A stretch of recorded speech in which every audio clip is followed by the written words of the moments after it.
सच्चे अर्थ में एक अवसरों की भूमि है।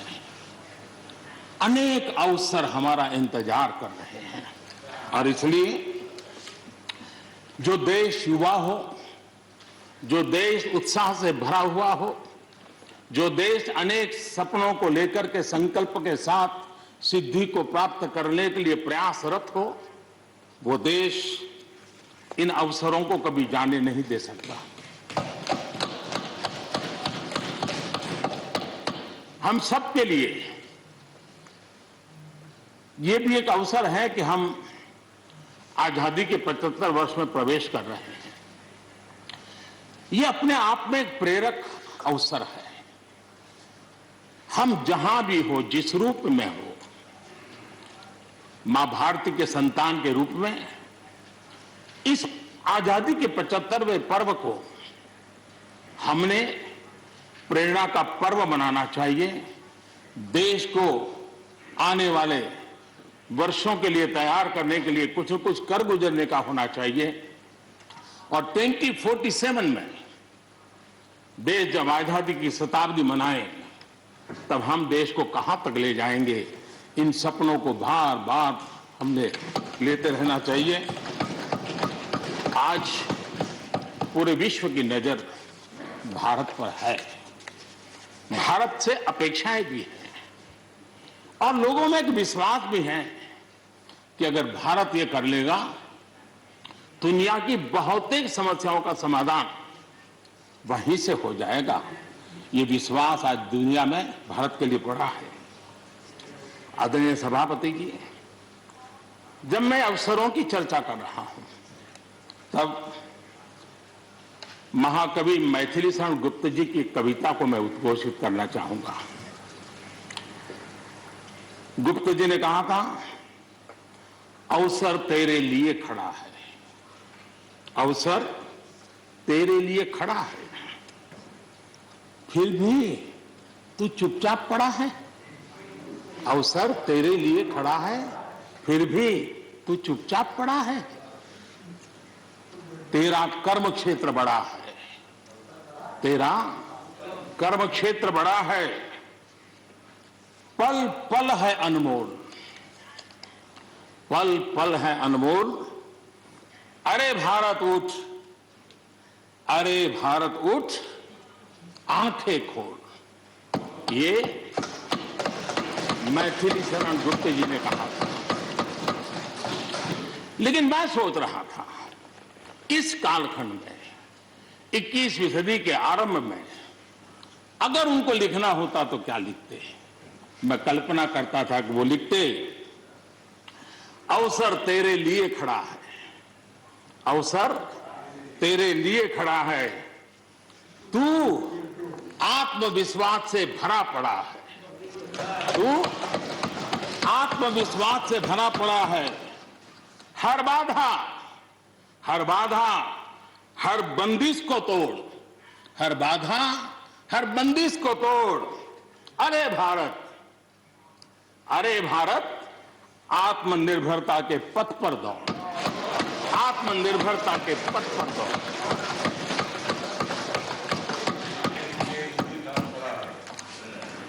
आदरणीय सभापति जी, कोरोना के दौरान किस प्रकार की वैश्विक परिस्थितियां बनी, कोई किसी की मदद कर सके ये असंभव हो गया। एक देश दूसरे देश को मदद न कर सके, एक राज्य दूसरे राज्य को मदद न कर सके, यहां तक कि परिवार का एक सदस्य दूसरे परिवार की सदस्य की मदद न कर सके, वैसा माहौल कोरोना के कारण पैदा हुआ। भारत के लिए तो दुनिया ने बहुत आशंकाएं जताई थी, विश्व बहुत चिंतित था कि अगर कोरोना की इस महामारी में अगर भारत अपने आप को संभाल नहीं पाया तो न सिर्फ भारत लेकिन पूरी मानव जात के लिए कितना बड़ा संकट आ जाएगा, ये आशंकाएं सबने जताई। करोड़ों लोग फंस जाएंगे, लाखों लोग मर जाएंगे। हमारे यहां भी डराने के लिए भरपूर बातें भी हुई। और ये क्यों हुआ, ये मेरा सवाल नहीं है, क्योंकि एक अननोन एनिमी क्या कर सकता है किसी को अंदाज नहीं था। हर एक ने अपने अपने तरीके से आकलन किया था। लेकिन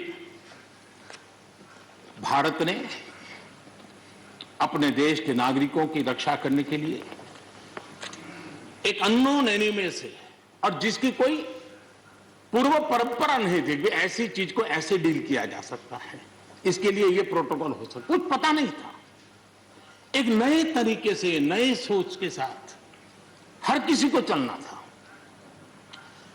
हो सकता है कुछ विद्वान सामर्थ्यवान लोगों को कुछ और विचार हो सकता है, लेकिन था ये कि एक अननोन एनिमी था और हमें रास्ते भी खोजने थे, रास्ते बनाने भी थे और लोगों को बचाना भी था।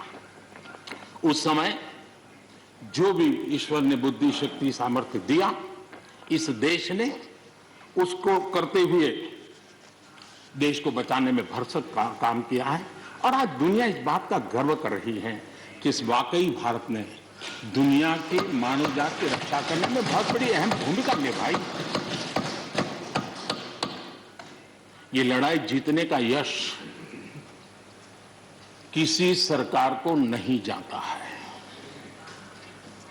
न किसी व्यक्ति को जाता है, लेकिन हिंदुस्तान को तो जाता है।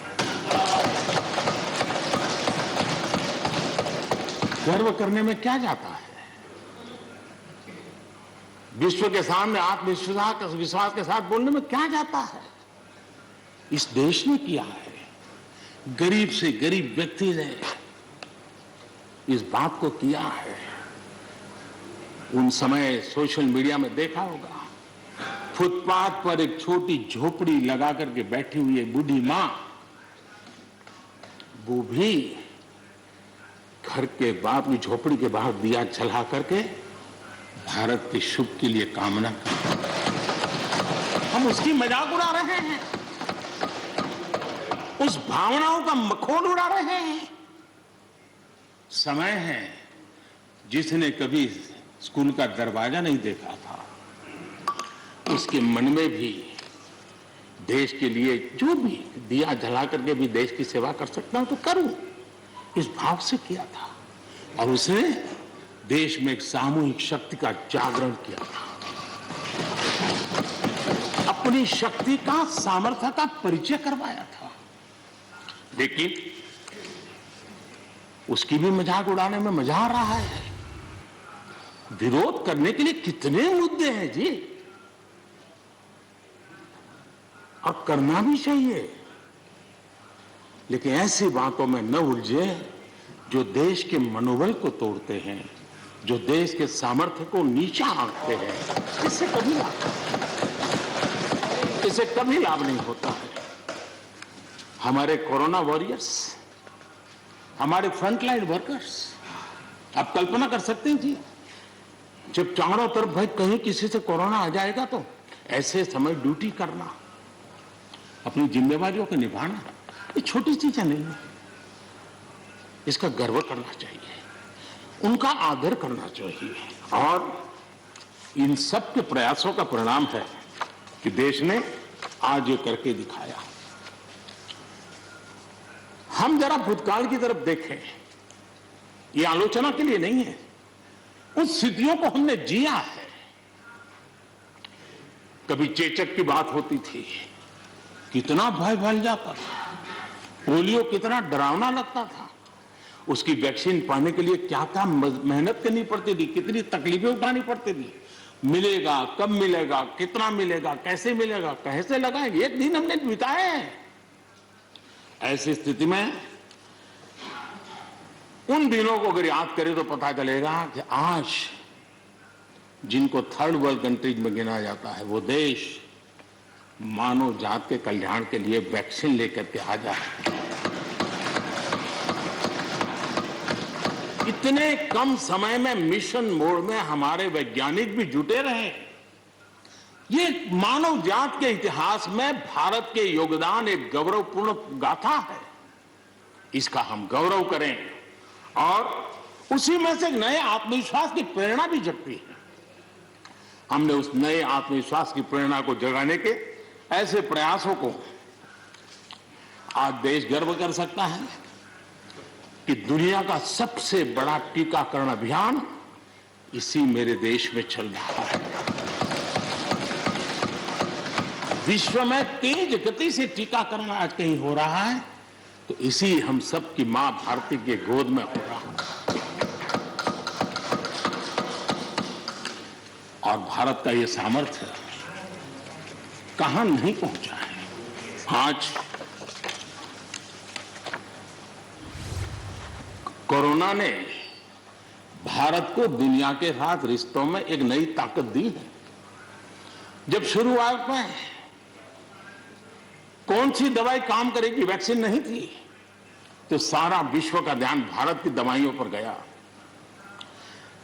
विश्व में फार्मेसी के हब के रूप में भारत उभर करके आया। 150 देशों में दवाई पहुंचाने का काम उस संकट काल में भी इस देश ने किया है। मानव जात की रक्षा के लिए हम पीछे नहीं। इतना ही नहीं, इन समय वैक्सीन के संबंध में भी विश्व बड़े गर्व के साथ कहता है कि हमारे पास भारत की वैक्सीन आ गई है, हमारे पास भारत की वैक्सीन आ गई है। हम सबको मालूम है कि दुनिया के बड़े बड़े अस्पताल में भी बड़े बड़े लोग भी जब ऑपरेशन कराने जाते हैं, कोई बड़े मेजर ऑपरेशन के लिए, और ऑपरेशन थिएटर में जाने के बाद प्रक्रिया शुरू के पहले उसकी आंखें ढूंढती है कि कोई हिंदुस्तानी डॉक्टर है कि नहीं है। और जैसे ही एकाध टीम के अंदर एकाध भी हिंदुस्तानी डॉक्टर दिखता है ना, उसका विश्वास हो जाता है अब ऑपरेशन। ये देश ने कमाया है, इसका हमें गर्व होना चाहिए। और इसलिए इसी गर्व को लेकर के हम आगे बढ़ रहे हैं। इस कोरोना में जैसे वैश्विक संबंधों में भारत ने अपनी एक विशिष्ट पहचान बनाई है, अपना स्थान बनाया है, वैसे ही भारत ने हमारे फेडरल स्ट्रक्चर को इस कोरोना के कालखंड में हमारी अंतर्भूत ताकत क्या है, संकट के समय हम कैसे मिलकर के काम कर सकते हैं, एक ही दिशा में सब शक्तियां लगा करके हम कैसे प्रयास कर सकते हैं, ये केंद्र और राज्य ने मिलकर के करके दिखाया है। न राज्यों को भी, क्योंकि इस सदन में राज्यों की अपनी फ्लेवर होती है, और इसलिए इस सदन में तो मैं विशेष रूप से राज्यों का भी अभिनंदन करता हूं, और कोऑपरेटिव फेडरलिज्म को ताकत देने का काम, इस कोरोना के संकट को अवसर में पलटने का काम हमारे सभी ने किया है। इसलिए सब कोई अभिनंदन के अधिकारी है। यहां पर लोकतंत्र को लेकर के काफी उपदेश दिए गए, बहुत कुछ कहा गया और लेकिन मैं नहीं मानता हूं कि जो बातें बताई गई हैं देश का कोई भी नागरिक इस पर भरोसा करेगा। भारत का लोकतंत्र ऐसा नहीं है कि जिसकी खाल हम इस प्रकार से उधेड़ सकते हैं। ऐसी गलती हम न करें।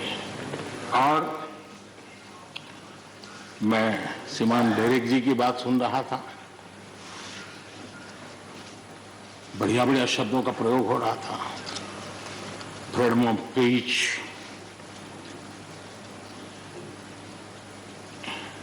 इंटिमिडेशन, हाउडिंग। जब शब्द सुन रहा था तो लग रहा था कि ये बंगाल की बात बता रहे हैं कि देश की बता रहे हैं।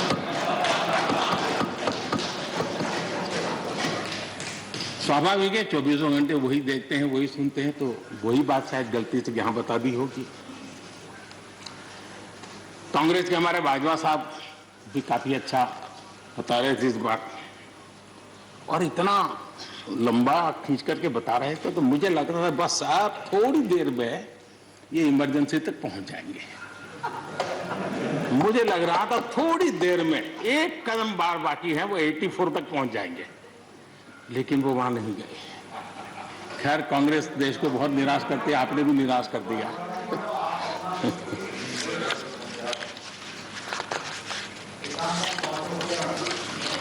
माननीय सभापति जी, मैं एक कोट इस सदन के सामने रखना चाहता हूं, और खास करके लोकतंत्र पर जो लोग शक उठाते हैं, भारत की मूलभूत शक्ति पर जो शक उठाते हैं, उनको तो मैं विशेष आग्रह से कहूंगा कि इसको समझने का प्रयास करें। हमारा लोकतंत्र किसी भी मायने में वेस्टर्न इंस्टीट्यूशन नहीं है, ये एक ह्यूमन इंस्टीट्यूशन है।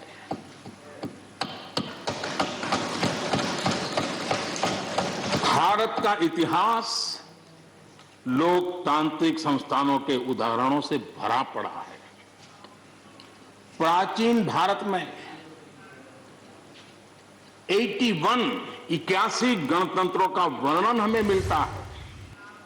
आज देशवासियों को भारत के राष्ट्रवाद पर चौतरफा हो रहे हमले से आगाह करना जरूरी है।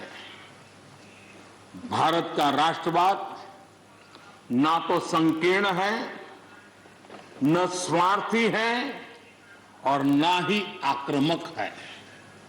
ये सत्यम शिवम सुंदरम के मूल्यों से प्रेरित है। अनकोट। आदरणीय सभापति जी, ये कोटेशन आजाद हिंद फौज की प्रथम सरकार के प्रथम प्रधानमंत्री नेताजी सुभाष चंद्र बोस,